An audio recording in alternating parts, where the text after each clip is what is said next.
ଜୟ ଜଗନ୍ନାଥ। ମୁଁ ନିର୍ମଳ ଆପଣମାନଙ୍କୁ ସ୍ୱାଗତ ଜଣାଉଛି ମୋର ୟୁଟ୍ୟୁବ୍ ଚ୍ୟାନେଲ୍ ଗଭର୍ଣ୍ଣମେଣ୍ଟ ସ୍କିମ୍ ଏ ନୋଟିଫିକେସନରେ, ଯେଉଁଥିରେ କି ସରକାରଙ୍କର କୌଣସି ଯୋଜନା ବିଷୟରେ କିଛି ସୂଚନା ଆପଣମାନଙ୍କ ପାଖକୁ ପହଞ୍ଚାଇବା ମୋର ଛୋଟ ପ୍ରୟାସ। ଓଡ଼ିଶା ସରକାର ଓଡ଼ିଶାରେ ଏକ ନୂଆ ଯୋଜନା ଆରମ୍ଭ କରିଛନ୍ତି, ଯାହା ମୁଁ ଆପଣମାନଙ୍କୁ ଜଣେଇବି। ସେ ଯୋଜନାର ନାଁ ହେଲା କୃଷକ ପଞ୍ଜୀକରଣ ବା ଫାର୍ମର ଆଇଡି।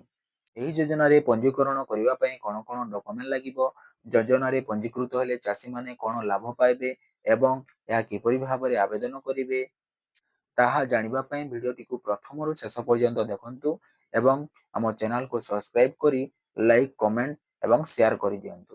ପ୍ରଥମତଃ, କୃଷକ ପଞ୍ଜୀକରଣରେ କ'ଣ କ'ଣ ଡକୁମେଣ୍ଟ ଆବଶ୍ୟକ?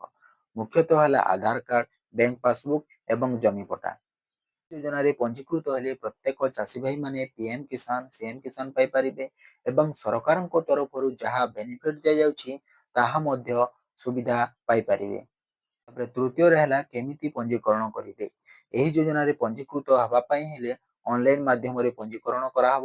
ବର୍ତ୍ତମାନ ପର୍ଯ୍ୟନ୍ତ ଆବେଦନ ପ୍ରକ୍ରିୟା ଆରମ୍ଭ ହୋଇନାହିଁ। ପଞ୍ଜୀକରଣ ପ୍ରକ୍ରିୟା ଆରମ୍ଭ ହେଲେ ଆପଣମାନଙ୍କ ପାଖକୁ ଆଉ ଏକ ଭିଡ଼ିଓ ନେଇ ଆସିବି। ଏହିପରି ଭାବରେ ସରକାରଙ୍କ ନୂଆ ଯୋଜନା ଜାଣିବା ପାଇଁ ଆମ ସହିତ ଯୋଡ଼ି ରୁହନ୍ତୁ ଏବଂ ଆମ ଚ୍ୟାନେଲକୁ ସବସ୍କ୍ରାଇବ୍ କରି ଲାଇକ୍, ସେୟାର ଏବଂ କମେଣ୍ଟ